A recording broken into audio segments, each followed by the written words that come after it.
The recording, has it started? Yes. Okay. Let's start. So it says, trigonometric functions, right triangles approach. So now, the inverse trigonometric functions and right angle triangles approach. Remember, we didn't do the inverse of trigonometric functions. I think that was chapter 5, the last part of chapter 5, or the second last part of chapter 5. So we're just going to use the application. We're going to look at the application of the inverses only here, and not the inverse trigonometric graphs. So, okay, why is it not moving now? So they say, okay, I just want to remove this part.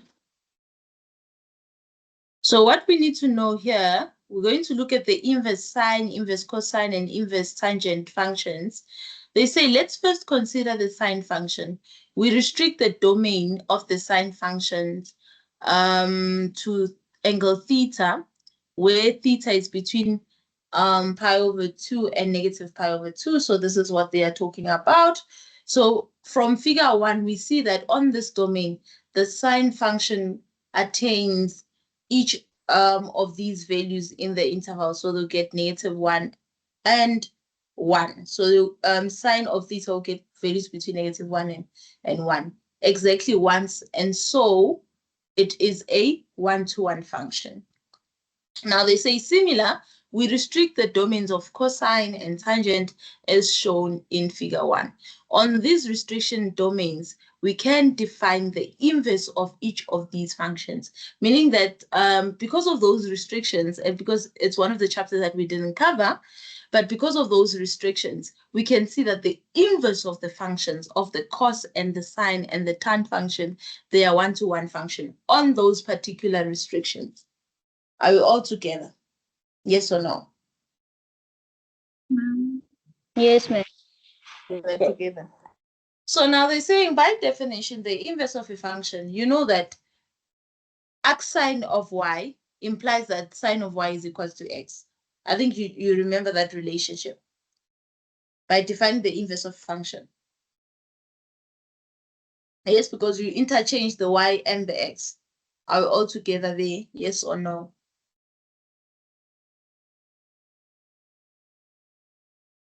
Guys, it looks like you're not here. What's going on? We're here, ma'am. We're here. Yes, ma'am, we're here. Why is this? Yes, there we go. So now we summarize the domain and the range of the inverse trigonometric function in the following boxes. So here they give you the domain and the range of the inverse of a function, the inverse of sine, the inverse of cos, and the inverse of tan. So they say the sine, cosine, and tangent function on the restricted domain, meaning these trigonometric function on these restricted domains, where sine between negative pi over 2 and pi over 2, and cos between 0 and pi, and tan between negative pi over 2 and pi over 2 respectively, are going to be one-to-one functions, and therefore their inverses are this arc sine, arc cos, and arc tan. And their domain and range are as follows. Are we all together there? Yes, ma'am. Okay, so they say that the inverse of sine and so the functions arc sine, arc cos, and arc tan are also called arc sine, arc cos, and arc tan respectively. So now they say evaluate the exact value of arc sine. Square root of 2 over 2. What do you think the value will be?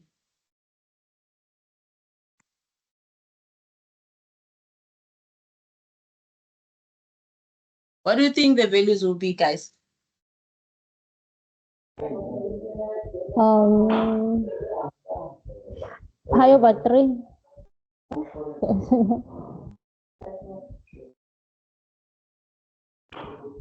Pi over 3. Do you all agree, guys? Ma'am, Yes. Yeah, I agree. Oh, I was gonna say that actually, we said the inverse of sine Mm, from what we are given there, mm. it's gonna be equals to x, right? So like, isn't it gonna be equals to 60 degrees? What is 60 degrees in radians? It's Pi over 3. yeah. Yeah, that's the answer. And remember, when you're looking at arcsine, arccosine, whatever, your answers have to be between these restrictions. Don't forget. So it's pi. So we're looking at arcsine. It's arcsine between, we got pi over 3. It's pi over 3 between negative pi over 2 and pi over 2.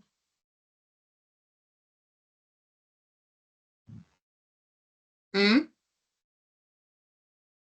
Guys? Yes, It's pi ma'am. over 3. Yes, ma'am. It is. It means that our answer is correct. Yes. Do you see that? Yes. Yes, ma'am. Okay. Now let's look at arc cos. Arc negative. I almost gave you the answer. I almost gave you the answer. Arc negative. Arc negative half. Let me not give you. Let me not say anymore because I'll give you the answer. Arc negative half.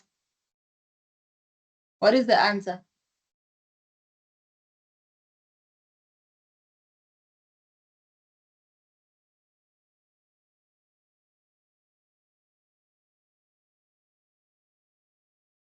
So you need to think about this one. Arc negative half. What is the answer?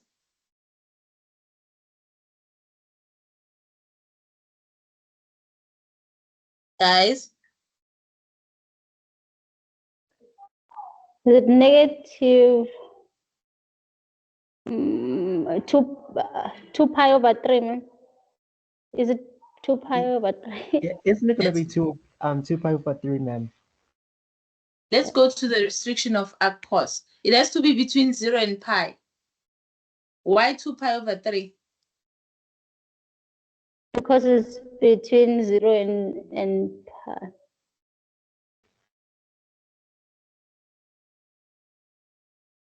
Okay.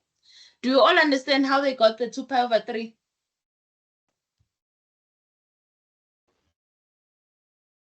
Guys?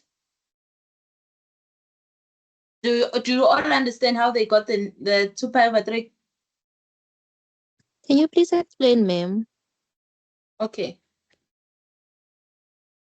Let's go to our Cartesian plane. Now, what is the angle such that when you take the cos of that angle, it gives you positive half?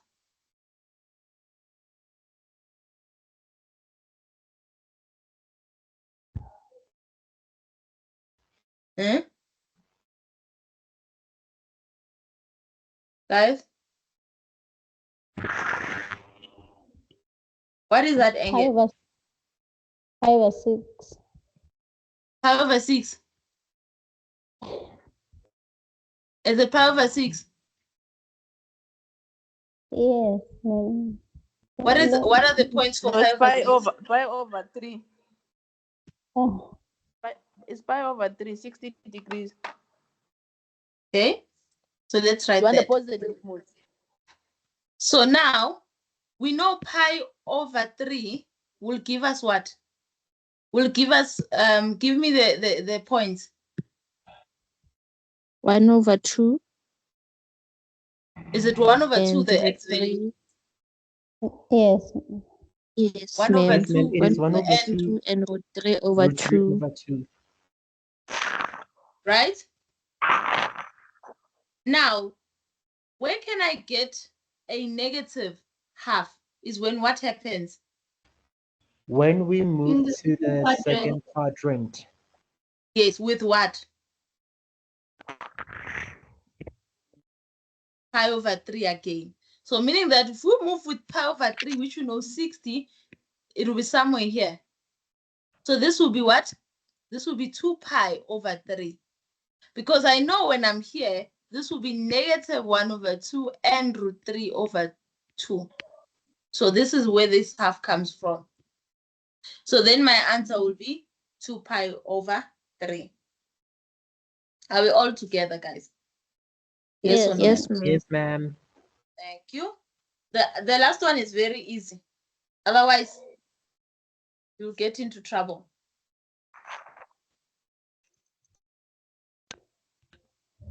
What is arc10? Oh, I should stop asking you. What is number C? Because I almost gave an answer there as well. What is number C? The answer for number C.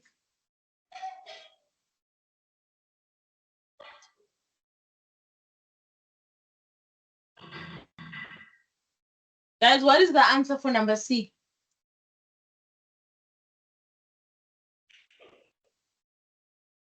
And the answer that you get, okay, for the answer that you get, we will write. The answer that you get has to be between negative pi over 2 and pi over 2. In the first quadrant, square root 2 over 2 divided by square root 2 over 2.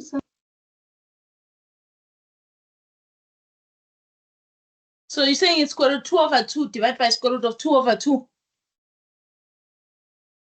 Square root 2 Yes, over right. 2. Won't it give you 1 because it's 10?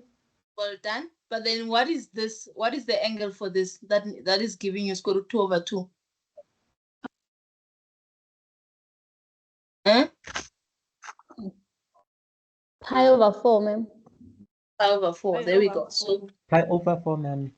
arc10 of 1 is equals to pi over 4.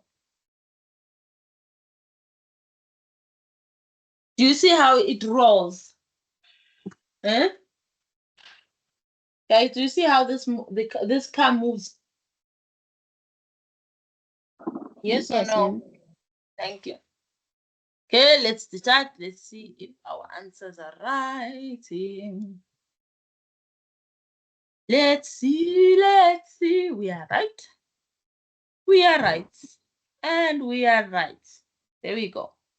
So remember the answers that you get, they should be in the restrictions. For arcsine, this restriction. For arccos, this restriction. For arctan, that restriction. Okay, let's move on. Solving for angles in a right triangle. Find the angle theta in the triangle shown below. Below. How am I solving that one?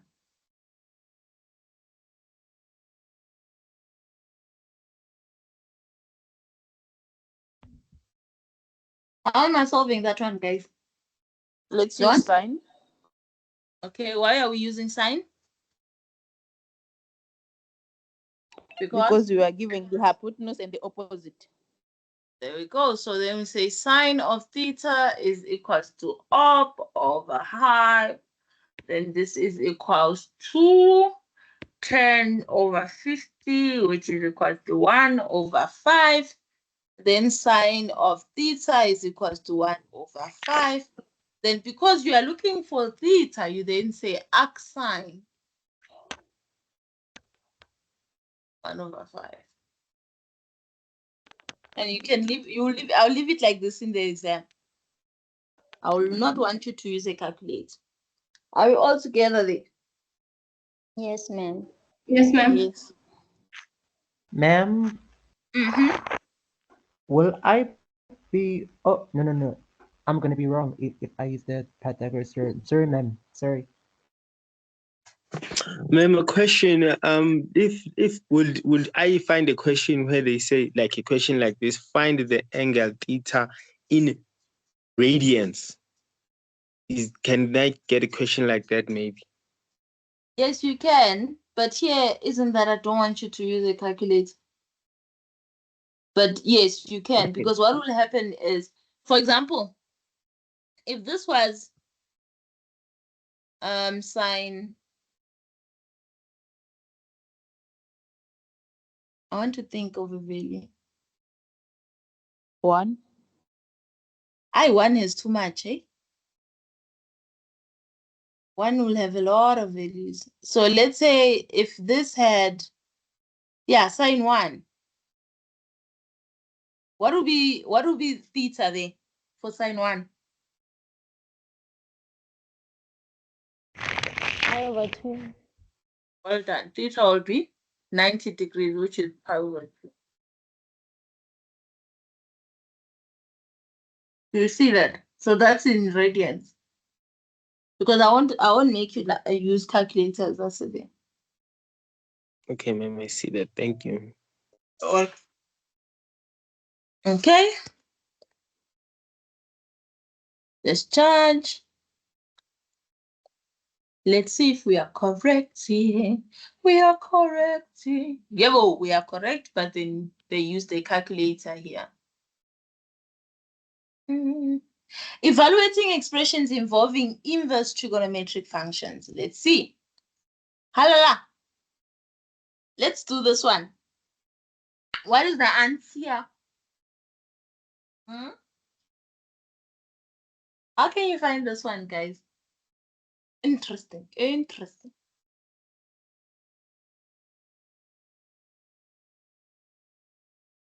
Can you think about it and we discuss it? Maybe should I give you 5 minutes to discuss it? Huh? Aye. Should I give you 5 minutes to discuss it?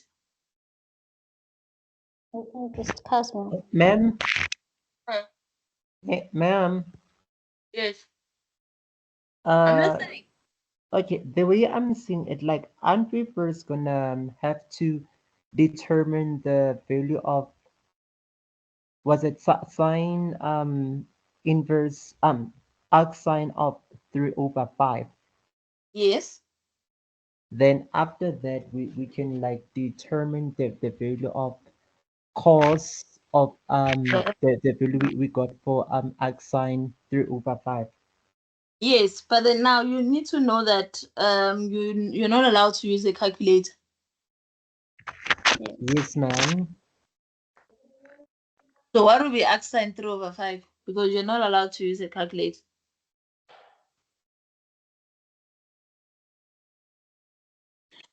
So we're gonna say sine is equals to what? Opposite over hypotenuse. Whereas cos is equals to what again? Adjacent over hypotenuse. Then you can draw our triangle to use the Pythagoras theorem. Okay, so you're saying sine of theta is equals to op over hypotenuse, right? And then you're saying cos of theta is equals to what? Adjacent over hypotenuse. Adjacent over hypotenuse. Yes. Then Since we use the Pythagoras theorem, we are given that opposite is 3, then hypotenuse is 5. So we want to find the adjacent. So 5 maybe we can, squared okay. is equals to 3 squared plus x squared. We're gonna call the unknown x, then we find that. So we say x squared. So let's start, even if we can say r squared is equals to x squared plus y squared. That's what you say. So then you say Yes, 5 ma'am. squared is equals to, let's say 3 squared plus x is, normally this is associated as y over r, and this is associated as x over r. So then meaning we're looking for our x squared plus y squared, which is 3 squared. So x squared is equals to 25 minus 9. Then x is equals to plus minus square root of what? Of 16. So the answer will be what? Positive or negative? Positive 4, ma'am. Why positive 4? Because distance cannot be negative. But remember, this is not the distance. This is not the But radius. you cannot conclude like that, Brenda. Sorry. Yes. You cannot conclude unless you're given the quadrants. Yes. So you can't say the distance. X can be positive or negative. Okay. No.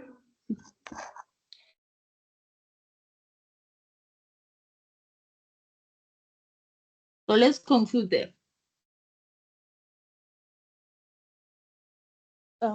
Why is it positive? Or why is it negative? Okay, let me think. May I answer you? Yes, please. It's because of we don't. I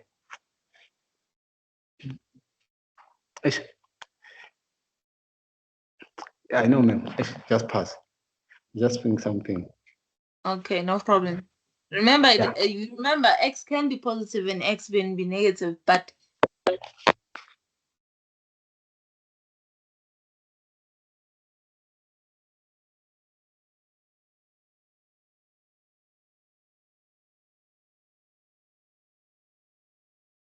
where is your answer for the first quadrant? Where is your answer? Where is your restriction for your X sign? Between which quadrants?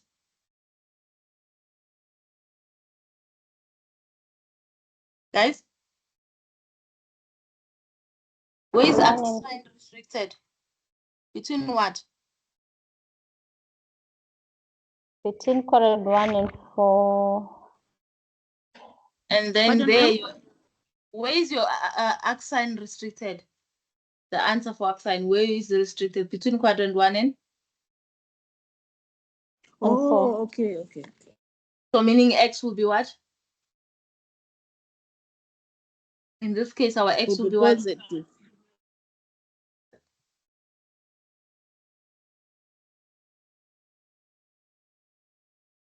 Will be positive, ma'am.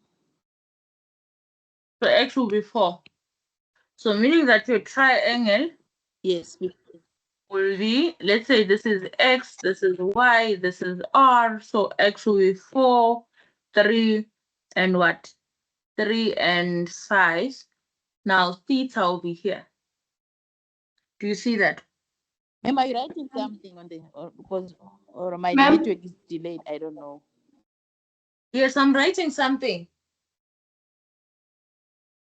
Okay, I see now. So this is 90 degrees. Are we all together there? Yes, ma'am. So arc sine of 3/5 will give me what?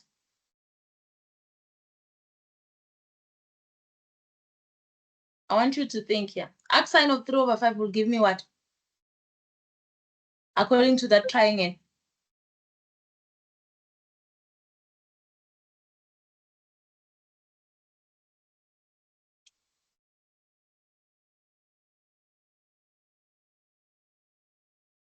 Arc sine, look at the triangle, guys. Look at your triangle. Arc sine of 3/5 is equals to what? Theta. Equals to theta. All done? Do you all see that? No, ma'am, please explain. How did you Yes, get ma'am. theta? Opposite is 3. Then the So Yes, ma'am. sine Yes.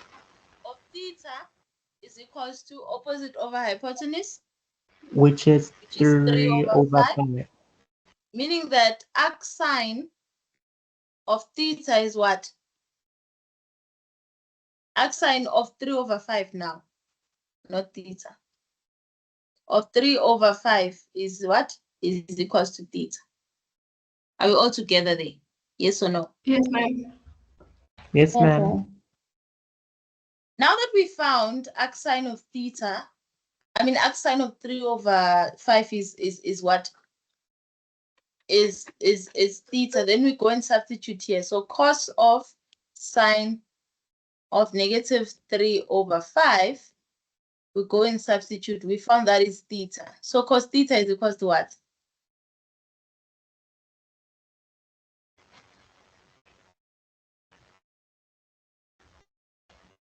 Cos theta isn't going to be adjacent over hypotenuse, which will give us 4/5.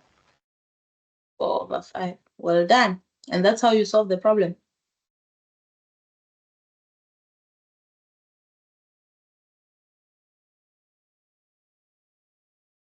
That's how you solve the problem, guys.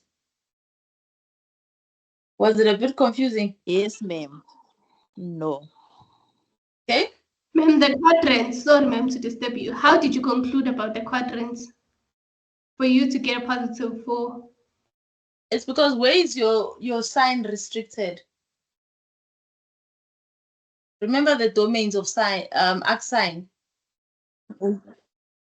Use This one. the range and domain. It's here. Do you see the restriction of it? Oh, okay. Thank you, So it's ma'am. positive x, yes.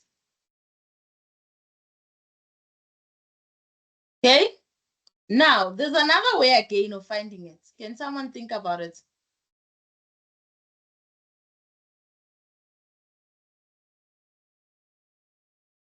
Guys?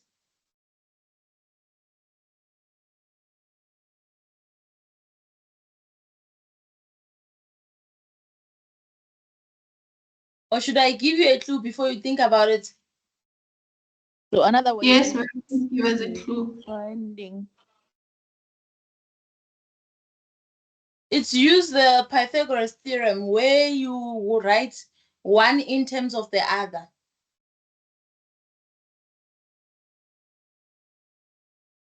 The sine squared plus cos squared is equals to 1.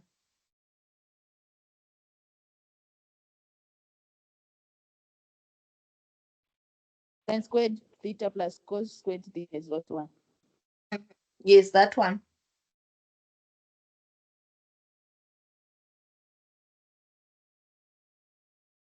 Use that one.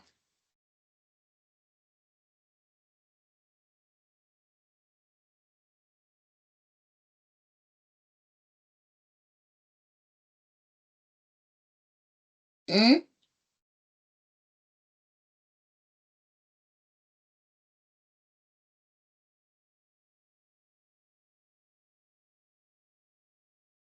Okay.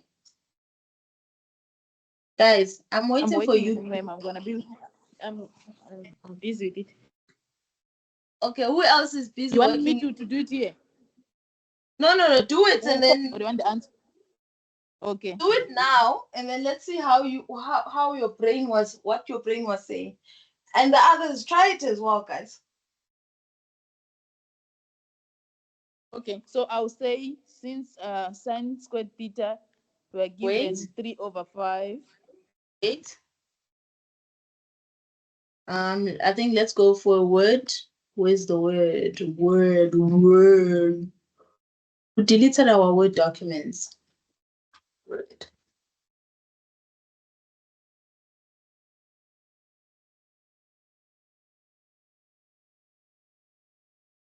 Okay, so you're saying since what? We have sine. So our sine is 3/5. So we're gonna go to the equation and substitute it for 3/5 parentheses squared plus our cos we don't know yet. We're just gonna leave it like as x squared is equals to 1. Then we solve for x. So we're gonna have 9/25 plus x squared is equals to 1. So we write our 1 as 25/25. Then we put it on the other side. We're going to have 25/25 minus 9/25. We're going to get 16/25. So x squared is equals to 16/25. We take the square root of both sides. So we're going to have x is equals plus or minus square root of 16/25. So then we're going to get 4/25. Then we said we're going to choose a positive one instead of a negative. Wait. Repeat, you say you're going to say what? Which part? All of it? Yes. Okay. 3/5. Like 3/5. Yes, ma'am. Mm-hmm. Is a fraction. Plus our cos x squared theta, we don't know, so we're going to put x squared. So you're saying you're going to put x squared? Yeah, is equals to 1. But you can't do that. It gave you the right answer, but you can't do that. You know why I'm saying that? Because this is sine. If you were saying in terms of this is y squared and not 3 over 5, and 3 over 5 is it's normally y over r.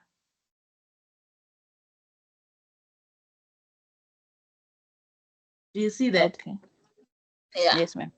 You might have gotten the right answer, but then it's not a good approach. Okay. Yes. Someone else? Eh, Thank you. am I right, ma'am? Yes, please. And I've said I'll name like my angle as A or B or what. Ne? Then I'll say Which angle? eh, Wait, which angle? like I'm talking about instead of that one, the arc sine 3 over 5. I'll say let A is equals to arc sine 3 over 5. Then Wait, let me write my it. So I'm saying let A equals to arc sine 3 3 over over 5. 5. Okay, Therefore, then therefore, sine A is equals to 3 over 5. therefore sine of A is equals to 3 over 5. Okay, well Then done. after that, I find the cos of A using the theorem of Pythagoras. So you want cos Cos A, of A. yes. Okay, let's put a question mark. What do you mean by using theorem of Pythagoras? In order to get the other side, What does it like mean then? Yes, tell me, continue. all right. Then cos squared A plus the sin squared A is equals to 1. Then after that, I make cos squared A the subject of the formula. Then after that, I remove the squared by square remove side. Then I'll just left with cos A is equals to the root of 1 minus sine squared A. Then where I see sine. Wait. Which one, positive or negative? The root of 1 minus sine squared A. You need to choose one. Which one, positive or negative? No, like positive. Why positive? May I just finish first, then I'll tell you. But we can't finish without choosing why positive or negative, not negative.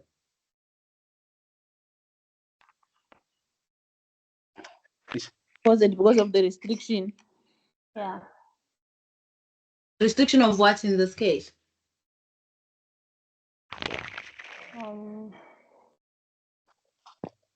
I think of the cos. Cos doesn't have a problem. Remember, cos, sine, they don't have a problem. They don't even like they. Most of the time, they look at restrictions like what affects the restriction? What have you noticed that affects the restriction? The arc. The arc. So in this case, Yes. because you have cos A, what are we restricting? What is the restriction for?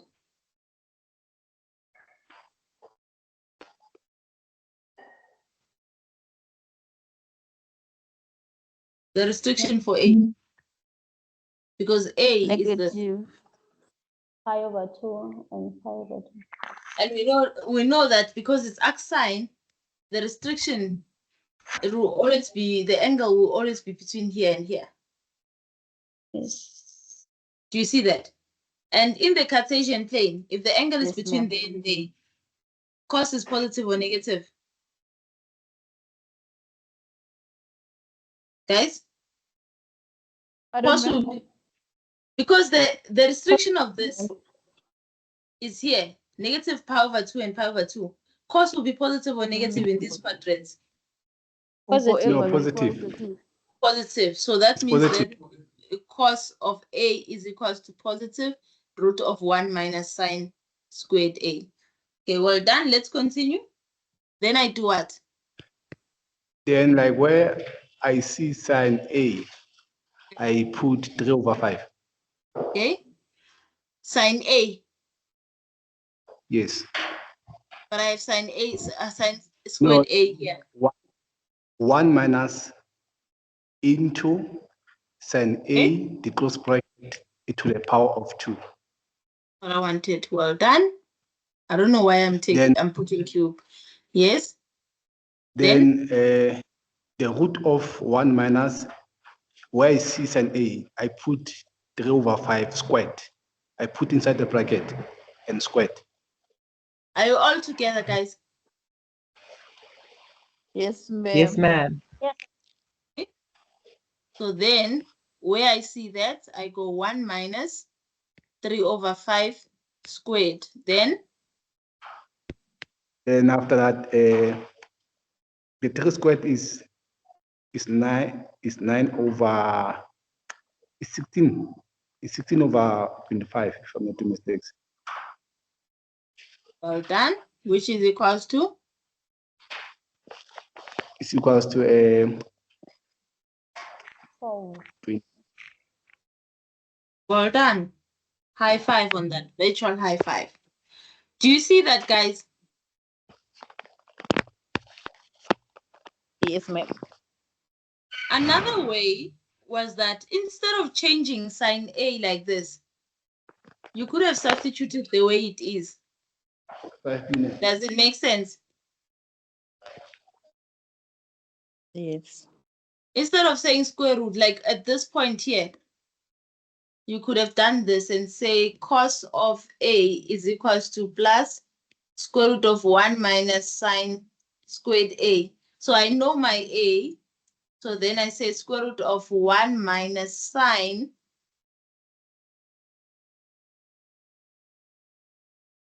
wait, sorry. So I would have said sine, what am I saying? Sine A squared. Let me look at what I'm saying is correct. Yeah. And then I know my sine A. Sorry, I know my A. My A is this one. You didn't have to change it here, but my A is this one, right? So then I go and say square root of 1 minus sine of arc sine of 3 over 5. Do you see that, guys? Yes, ma'am. The sine squared. Squared. Do you remember that?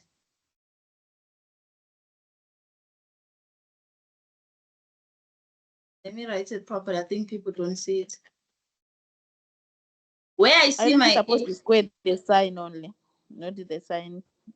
1 minus the sign inside, so the sign, and I know my A is what I defined here.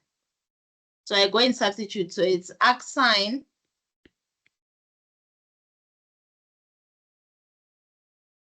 everything squared.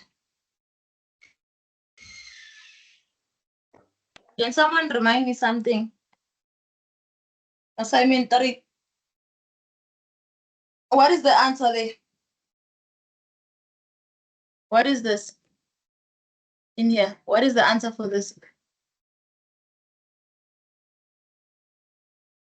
Can someone remind me? There's a property we learned. Assignment 3. 3 over 5. Why?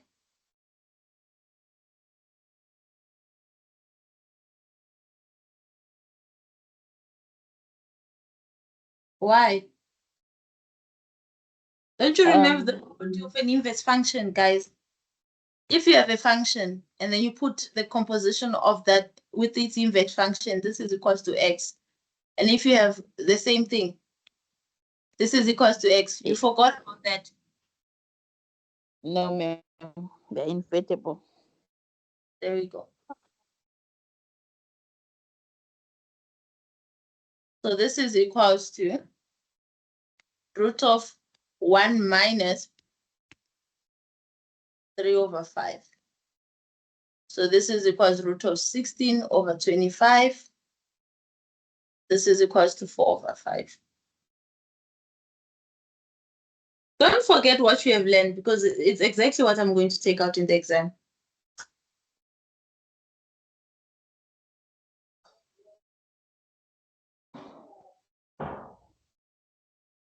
Are we all together or someone is lost? We're together, ma'am. We're still together, ma'am. Okay, so this is the first method, and the second method is this one.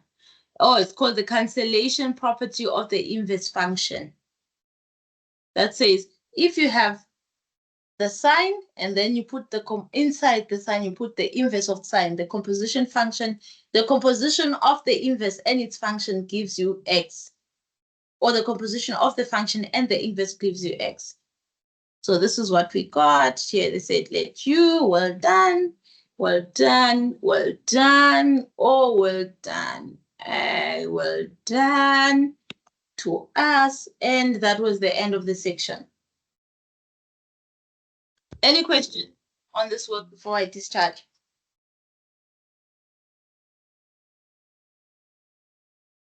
No questions? No questions, ma'am. All right, since we have no questions, then we can stop the recording and let me see. Then we can stop the recording and we can call it a chai.